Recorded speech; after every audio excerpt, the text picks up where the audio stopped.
We all want to keep those we love as cared for, comfortable, and safe as they age. But that can mean many volunteer hours as a caretaker. And for anyone who has served in that role, you know breaks are essential, but can often be hard to come by. That is just one way CarePatrol can offer a solution. That organization helps with so many things. We've got Audrey Berg and Renee Van Houten, both from CarePatrol, with us this morning. Thank you so much for being here, ladies. Yeah, thanks for having us. Well, let's talk about first what CarePatrol is. Explain all of the different things that you do. Well, at CarePatrol, we do a multitude of level of transitions of care. We can start with independent living, assisted living, memory care, and even home care transitions. We take a very personalized approach with our transitions of care.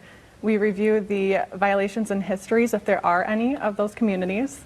And much like a realtor, we attend tours with our clients and their families. And this is all done at no cost because we are reimbursed by a provider network that extends nationwide. I love that you put that analogy there, that metaphor of being a realtor. Right. Because, I mean, you really do find the perfect personalized fit for each of your clients. Mm-hmm. How did you get connected with CarePatrol? That's a great question. So the last 10 years, I've worked as a clinician in multiple settings. I was largely a part of discharge planning and skilled nursing the last few years. And during that process, CarePatrol's mission was brought to my attention, and that brought me to the mission. So I joined CarePatrol, and during that process I met Renee and her family, and she can share a little bit more about how in-depth our process went. Yeah, all right. Well, then let's go that way. Elaborate a little bit on how that goes. Well, I was happy to come across Audrey. I actually got connected with her through a referral from my mom's rep at her insurance company. My mom's 88 and she's been completely independent, living on her own, and then ran into complications that were unexpected. And suddenly I needed to be there with her all the time. And that led to a problem when I had a big vacation planned I didn't want to miss. And I did not know what to do.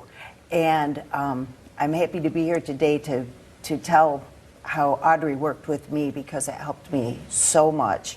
In that circumstance, my mom needed temporary care while I was away, and Audrey helped me with setting up respite care.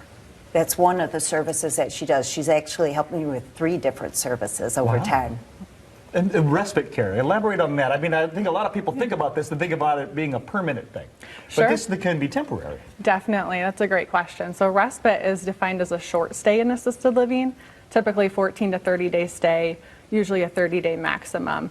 And much so like Renee's situation, usually it's utilized when family goes out of state, or if the caregivers cannot meet their threshold of care after a surgery, then they would utilize that bridged gap of a short stay in assisted living respite stay. Wow. And so talk about how important it is to have respite care available, obviously for vacations, things like that, but even just a break or, care that we couldn't provide for our loved ones. Well, that's another thing that's special about CarePatrol. They can make you aware of options that are available to you as a caretaker that you may never know about. She helped me with the respite and with hourly at-home care and ultimately finding assisted living. But yeah, for anybody that this can help who needs a break and they can find a way to relieve the stress and anxiety that you feel because you want to make good decisions, yeah, this help was invaluable to me. Absolutely. And making those good decisions, obviously, as we mentioned, you want them to be safe, comfortable, cared for while you're away. How did that feel for you when you realized, oh, I can take a break? I can take this vacation can happen and everything's going to be okay. Yeah, that was awesome, because once I went through that process and resolved that situation, then I was back taking care of my mom, and then a friend of mine passed and the funeral was in Ohio. Now, all of a sudden, now what am I going to do? This is more of a short-term thing, and my mom was doing a bit better. And that's when I'm like, okay, I'm calling Audrey again. She can handle this. And sure enough, then she set me up with in-home hourly basis care. Okay. Wow. And so, Audrey, talk about, this is for anybody at many different stages. Obviously, Renee was in one stage and kind of followed the path. Talk about when people should be getting a hold of you and trying to access your services. Sure. I hear families multiple times say, I wish I had reached out sooner. They try to do the care navigation process on their own.